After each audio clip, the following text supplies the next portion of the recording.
Hello my fellow perfume lovers, I'm really happy to see you on my channel, and in today's video we're gonna talk about back to school fragrances, and if this is something that you're into, then please stay tuned.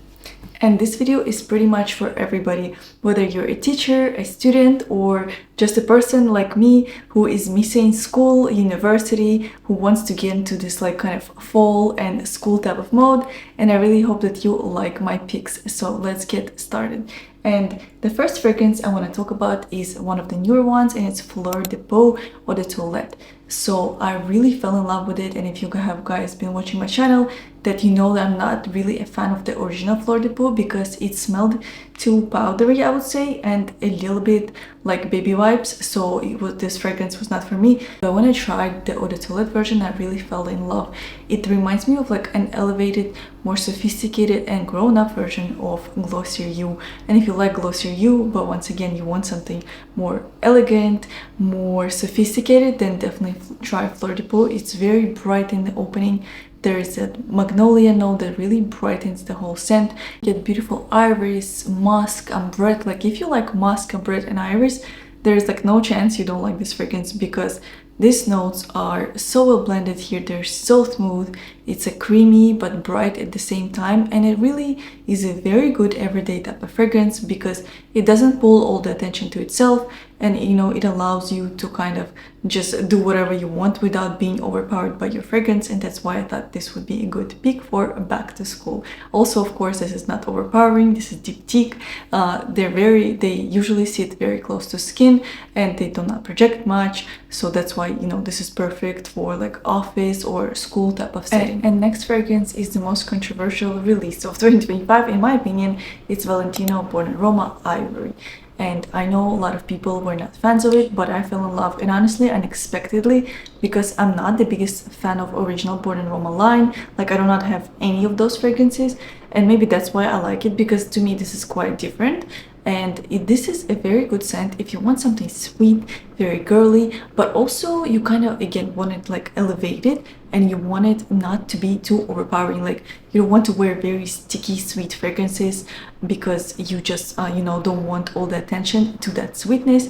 And this is perfect. This is like a sweet perfume, but also there are florals, and it's also slightly dusty and powdery, and combined it creates a very elegant and put together type of perfume that still smells very feminine and quite sweet. So yeah, I would say that if you like notes of orange blossom, like you have to like orange blossom to like the scent, because in the opening it's pretty floral, but when it dries down I smell vanilla, I smell marshmallow, but again it's very lightweight type of marshmallow, almost like a dusted kind of marshmallow. It's not super intense. Like it's not going to be the type of marshmallow you find in Oriana or Love Don't Be Shy or Young Bougie marshmallow.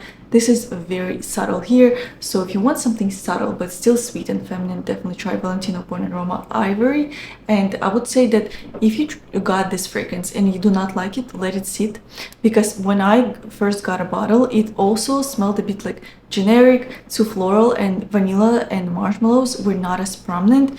And I was a little bit disappointed because first I smelled it in store and I loved it, and I let it sit for like 5 days, and now it smells like you did in store. You just have to kind of let it sit, you know, after the transit and stuff like that, and you will definitely be getting that vanilla and marshmallow, but once again it will be pretty subtle.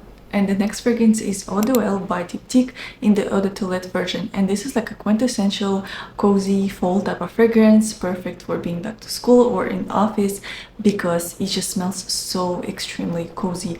Like you get that beautiful vanilla, but also there are Jupiter berries, there's cardamom, so it's a bit spicy, and there is also some like resins and balsamic notes. I'm not sure about balsamics, but there are definitely some kind of resinous notes, and they add depth and complexity to this fragrance.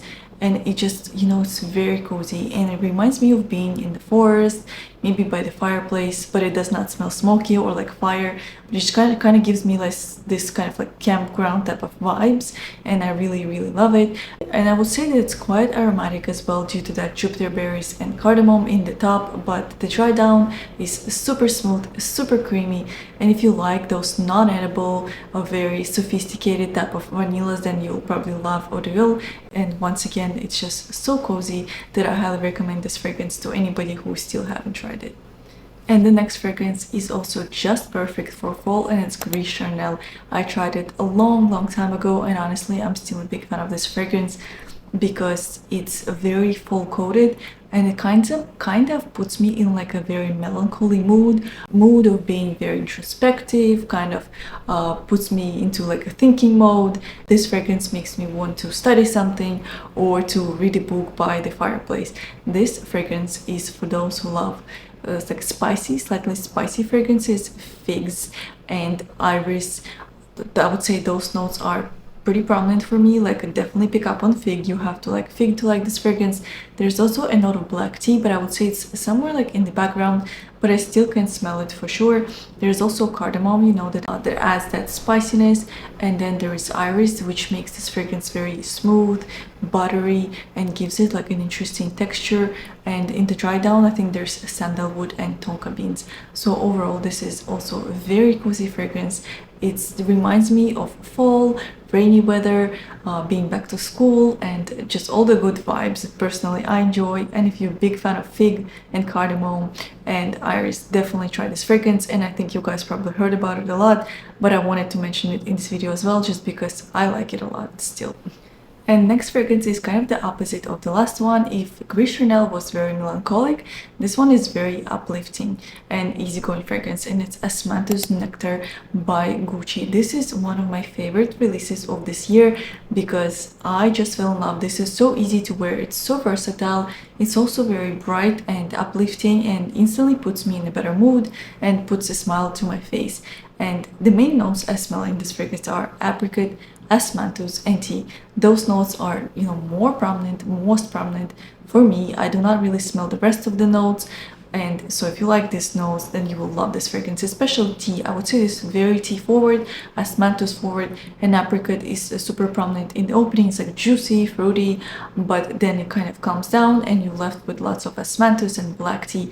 And osmanthus adds like a creaminess to this fragrance, it adds a nuance, and tea just makes it so calming and also, you know, focused. But at the same time, like, this is a happy fragrance. It's not melancholic, it's just a fragrance that you want to put on when you're maybe not in a good mood, or maybe there's like a lot of rain and you just kind of getting depressed because it's fall. Some people I know do not like fall. I personally love fall, but basically if you want your mood to be lifted, then definitely try Osmanthus Nectar. But of course, you know, you have to like all these notes to like this fragrance. And the next fragrance is Bibliothèque by Barbados. No wonder this is perfect for back in school, because it's literally called like library, and it doesn't really remind me of being in the library, but it's also very kind of like academic coated, I would say. This fragrance smells like plum and peach, I think, in the opening, so it's kind of fruity, but that fruitiness does go away and you left with leather. I pick up on a lot of leather, to be honest, in this fragrance. Then I also smell patchouli. Also, I smell quite a lot of patchouli, so definitely test it first if you're sensitive to that note. But also there's a lot of smoothness from violet and vanilla. I would say there's a perfect balance of like a harsh and kind of like more darker, deeper notes with more smooth and easygoing and light notes. Leather and patchouli are contrasted with vanilla and violet and the fruits, and it creates a very beautiful combination. And if you want like a leathery fragrance that's easily wearable, that's also not super loud or screechy or hard to wear, definitely try Bibliothèque. It's a really nice leather forward type of scent, but there are a bunch of other notes as well, so it's not just a straightforward like super masculine type of leather. And the next fragrance is Cedrus, and this fragrance is probably the most unisex fragrance in this lineup because it's very woody, earthy, slightly mossy as well, but honestly it's unisex. Like, definitely women can wear it, and I personally love it. And so this fragrance is also good if you're tapping into woods, you want to start exploring woody fragrances but you're new to them and the woody notes still kind of intimidate you. This is definitely a good place to start. This is fresh, clean, also I would say uplifting, but very calming as well. The main notes I pick up are woods, you know, vetiver, moss. It's definitely very aromatic and very woody as well. There's also a bit of cardamom, so that adds a bit of warmth and a bit of spiciness, which really adds to this fragrance, because without it, it could have been like a little bit too cold. So overall, I think this is the perfect fragrance for the fall. It reminds me of being in the forest or walking in the forest after the rain. It's definitely one of the most beautiful woody fragrances I've tried.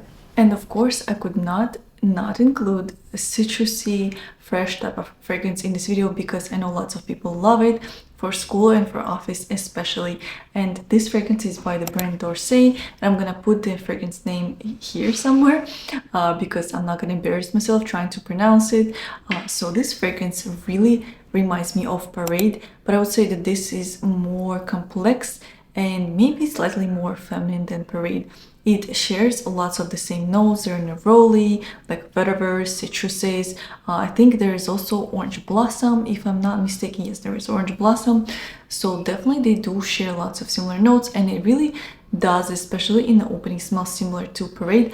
But this fragrance also has aldehydes and iris, and iris really adds like more elegance and smoothness and butteriness to this fragrance, which I really love. And I think this one is more appropriate for like all year wear, while Parade is mostly like a summer type of fragrance. So overall, I really love this fragrance. If you like your neroli, if you like orange blossom, if you like iris, a slight touch of aldehydes, a little bit of moss and some vetiver, I'm pretty sure you will love this fragrance. It's a super inoffensive, super versatile. It can easily be your signature scent if you really wanted to. If you like this type of clean, neroli, like a white shirt, crisp type of fragrances, I highly suggest it. And of course, like I've said, this is just perfect and so inoffensive. So this was it. I really hope that you guys liked my video and you liked my picks, and please let me know what are your back to school, back to office type of fragrances. I'm really curious to know, and I'll see you in the next video. Bye!